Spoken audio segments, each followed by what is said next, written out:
सत्य वचन। प्रथम पूज्य देवता का चयन हो रहा है और आप सभी ने मुझे बुलाया भी नहीं।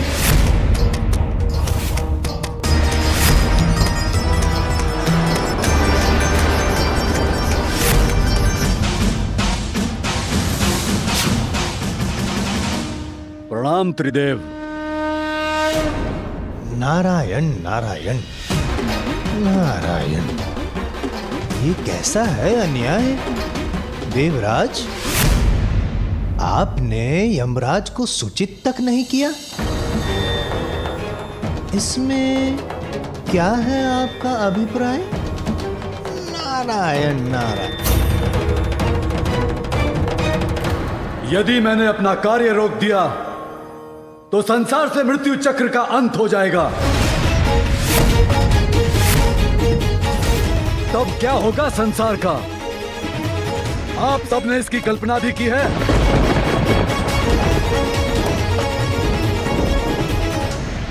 किसी को भी नर किया मृत्यु दंड का भय नहीं रहेगा,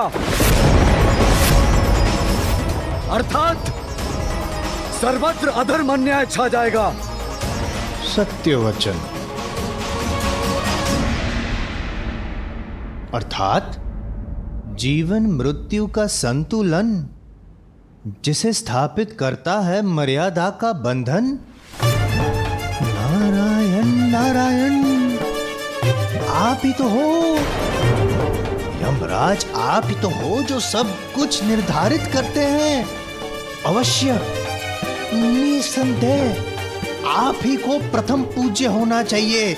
आप ही को अधिकार है, क्योंकि आपका प्रकोप जिस पे पड़ गया वो तो जल तक नहीं मांगेगा। जल जल बिना जल के तो जीवन संभव ही नहीं है। और वरुण देव, आप ही तो जल उत्पन्न करते हैं, और यदि आपने संसार को जल से विहीन कर दिया, संसार तो नष्ट हो जाएगा। यही तो मैं भी कहना चाह रहा था। तो कह क्यों नहीं रहे थे? वरुण देव, आप ही से समस्त गतिमान होते हैं चक्र। चक्र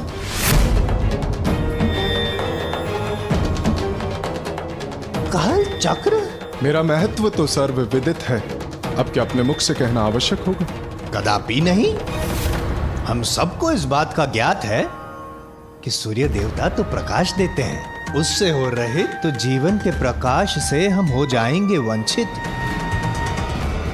इसी कारण सूर्य देवता प्रथम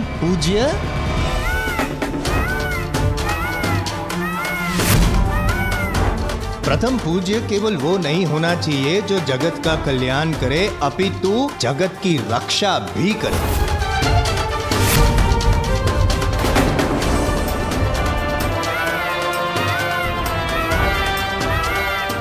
रक्षा अर्थात रक्षक, योद्धा। माता पार्वती, आपको तो ज्ञात ही होगा, आज देवलोक के पास स्वर्ग है तो केवल कुमार कार्तिकेय के कारण। कुमार कार्तिकेय आप ही का स्मरण कर रहे थे और आप आ गए। प्रणाम।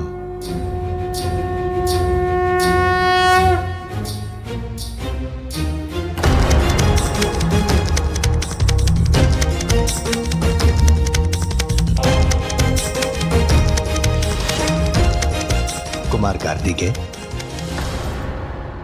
इन्होंने ही ताड़कासुर का वध करके किया उसे कथित। इसीलिए देव सेनापति कार्तिकेय भी प्रथम पूज्य की उपाधि पे हो सकते हैं स्थित, है ना पार्वती माता?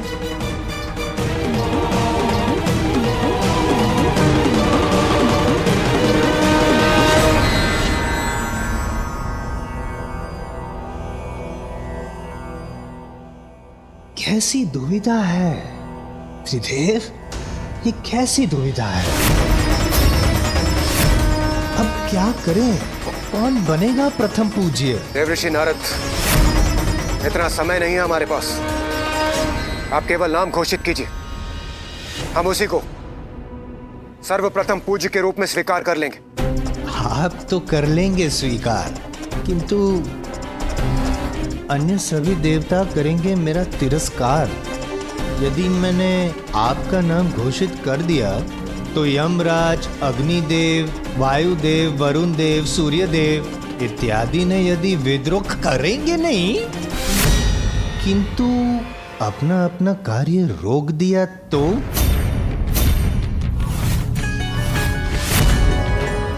यदि ऐसा हुआ तो नारायण नारायण, संसार नष्ट हो जाएगा और इसका भार मैं कैसे करूं स्वीकार? वो सब मुझे ज्ञात नहीं,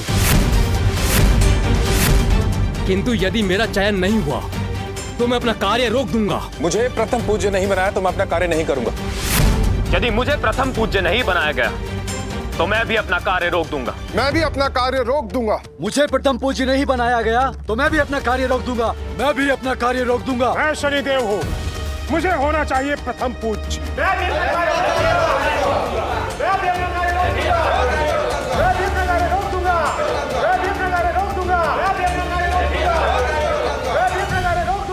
इस घोर संकट के समय में भी ये आपस में ही उलझ रहे हैं। कैसे समझाएं इन देवताओं को हम? कोई कुछ सुनने के लिए तैयार ही नहीं। इंद्र सहित देव सारे कर रहे विवादा,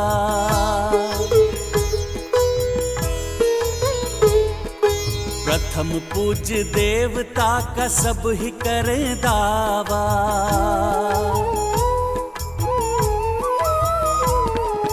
सबके विपरीत सुमुख युक्ति सुझाए, न्यायाधीश की नियुक्ति दिए उपाय।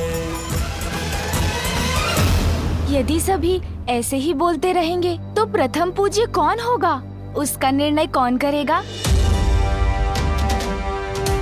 मेरे विचार से हमें इस कार्य के लिए एक न्यायाधीश नियुक्त करना चाहिए जो इस बात का निर्णय करे।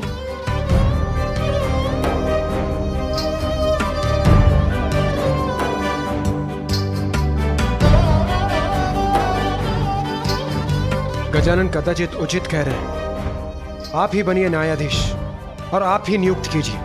आप ही कीजिए श्री हरिनारायण। मैं अकेला ही नहीं, हम त्रिदेव ब्रह्मा, विष्णु और महादेव,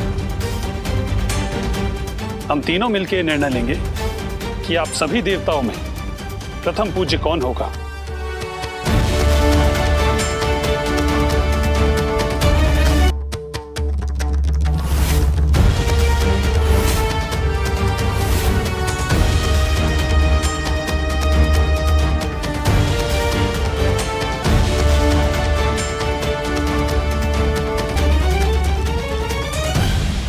मैं होठ पढ़ सकता हूं। मेरे विचार से ये लोग मेरा ही नाम ले रहे हैं।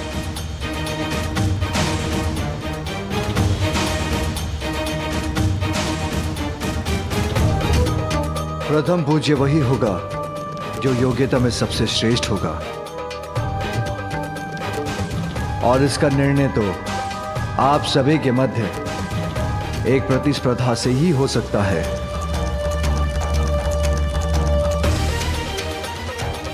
प्रतिस्पर्धा? कैसी प्रभु? हाँ देवराज, क्योंकि प्रतिस्पर्धा योग्यता की श्रेष्ठता सिद्ध करने का सर्वोत्तम उपाय है। इसलिए प्रतिस्पर्धा से भागने की नहीं, उसमें भाग लेने की आवश्यकता है, क्योंकि प्रतिस्पर्धा में विजय पाने की इच्छा हमारे भीतर छिपे गुणों को बाहर निकालकर हमारी क्षमता को उजागर करती है। उचित है प्रभु, किंतु हमें करना क्या होगा? आप सभी को अपने वाहनों पर आरूढ़ होकर एक दौड़ में भाग लेना होगा, जिसका प्रारंभ कैलाश से होगा।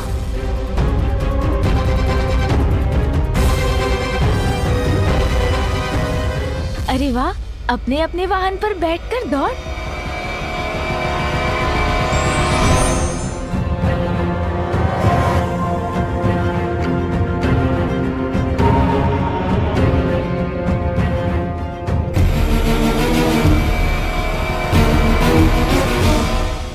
त्रिलोक में स्थित तीर्थ काशी, हरिद्वार, ऋषिकेश, गंगा, सागरपुरी, काशी और द्वारका, और फिर वहां से होते हुए पाताल के तीर्थ, राजावली का नगर, नागलोक, फिर स्वर्ग के तीर्थ, सूर्यलोक और नवग्रह मंडल के समस्त लोक, महरलोक, ब्रह्मलोक, वैकुंठ लोक और गोलोक से होते हुए वापस यहाँ लौटना होगा। किंतु ये कैसे ज्ञात होगा प्रभु कि इन तीर्थों को सभी ने छुआ है? कोई विजय की लालसा में बिना इन तीर्थों पर गए लौट आए तो? ऐसा नहीं होगा अग्निदेव। इन स्थानों की परिक्रमा कर वहां का एक तत्व लेकर आना होगा आपको, जो सर्वप्रथम कैलाश लौटेगा वही प्रथम पूज्य देव बनेगा। इस प्रतिस्पर्धा के लिए मैं तैयार हूं। मैं भी तैयार हूं त्रिदेव। मैं भी तैयार हूं। हाँ, मैं भी तैयार हूं। मैं वरुण देव, मैं भी तैयार हूं।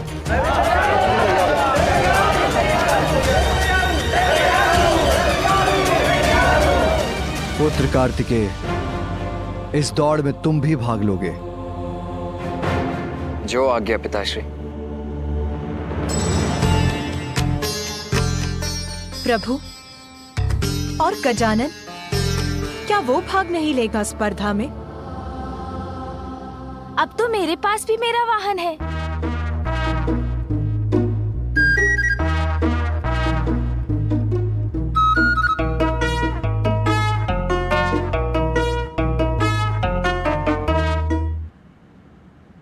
अवश्य बालक गजानन।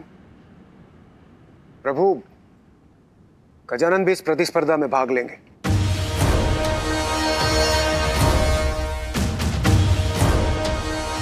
कल प्रातःकाल इस स्पर्धा का आरंभ कैलाश से होगा। नारायण नारायण।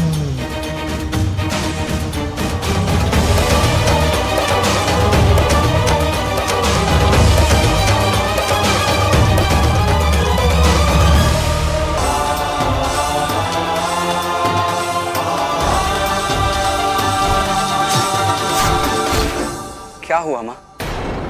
आप अचानक इतनी चिंतित क्यों हो गई?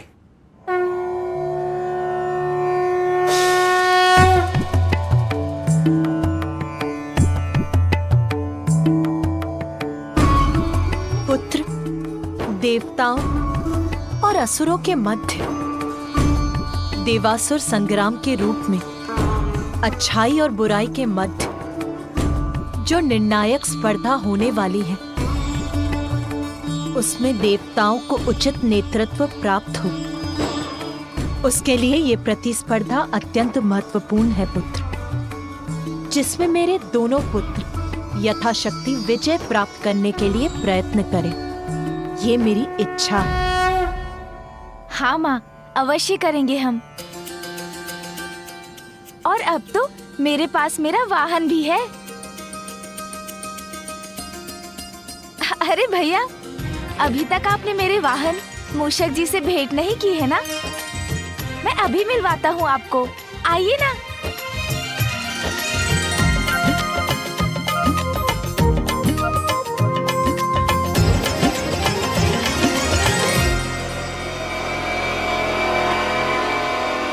ये है मेरे वाहन मूषक जी।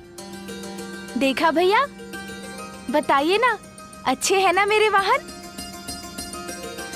अभी इन पर सवार होकर दिखाता हूँ मैं।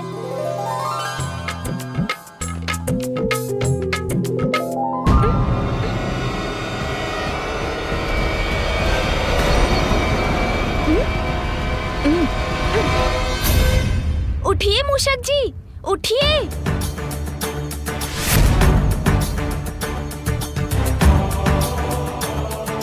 अरे मूषक जी, उठिए ना। ये कैसा वाहन चुन लिया गजानन ने, जो उसका भार उठाने में भी असमर्थ है? कोई बात नहीं मूषक जी, इस बार अवश्य सफल होंगे आप। एक प्रयत्न और कीजिए। गजानन, तुमने अन्य देवताओं के वाहन देखे? उनको छोड़ो, मेरे वाहन मयूर के तीव्र वेग से तो तुम परिचित हो। हो ना, उनसे तुम्हारा ये वाहन कैसे स्पर्धा करेगा? तुम्हें अभी एक दूसरा वाहन चुनना होगा। पुत्र कार्तिकेय, पुत्र, जो योग्यता साधारण समय में दिखाई नहीं देती, वो ही संकट में उजागर होकर व्यक्ति की शक्ति बन जाती है। इसीलिए बिना किसी के सामर्थ्य को जाने उसके बारे में किसी निष्कर्ष तक पहुंचना तो सर्वथा अनुचित है पुत्र। जी माता। शुभ संकल्प तो किसी को कल्पना से परे ले जा सकता है। संभव है कल गजानन और उसका वाहन मूषक तुम्हें चकित कर दे पुत्र। इसीलिए कभी किसी को कम आंकने की भूल मत करना पुत्र। उचित है माँ, किंतु मुझे तो ऐसा प्रतीत हुआ जैसे भैया मेरे मूषक जी को कम नहीं आंकना चाहते। वो तो बस इतना चाहते हैं कि मैं असफल ना हूँ, है ना भैया? और वैसे भी माँ, मैं जीतूं या भैया, विजय तो आपके पुत्र की होगी ना? हाँ पुत्र, कल भोर की प्रथम किरण के साथ देवताओं के बीच ये प्रतिस्पर्धा प्रारंभ होगी। इसीलिए तुम दोनों को तैयार रहना होगा पुत्र।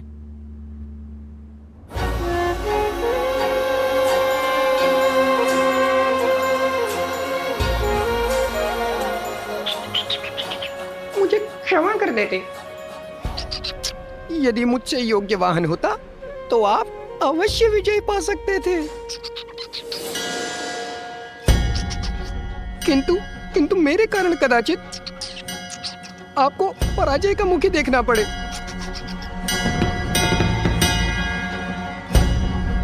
चिंता मत कीजिए मूषक जी, कल जो भी हो, इस प्रतियोगिता में विजय तो महादेव पुत्र की ही होगी।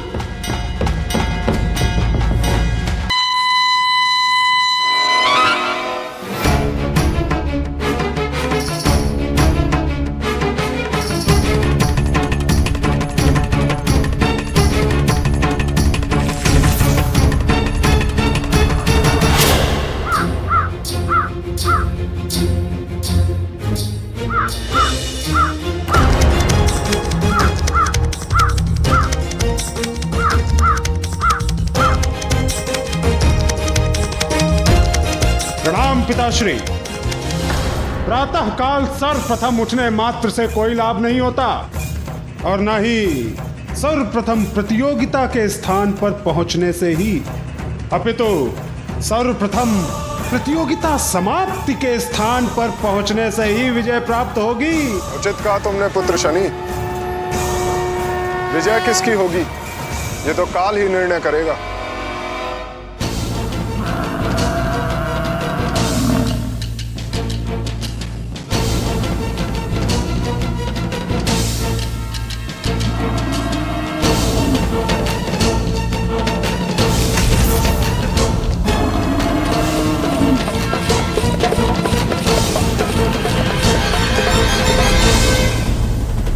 भ्राता शनिदेव सब पर अपनी कुदृष्टि डालकर विजय प्राप्त करना चाहते हैं, क्यों?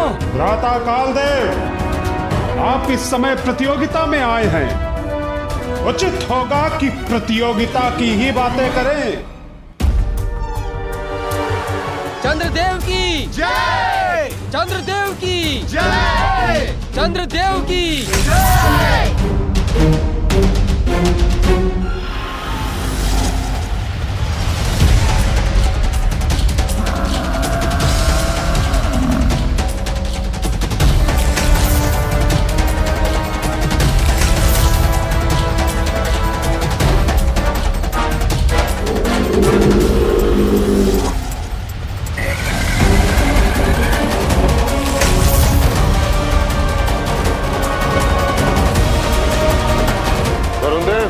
अगर ये प्रतियोगिता जल में होती तो आपके ये वाहन आपको विजय दिला सकते थे, किंतु यहाँ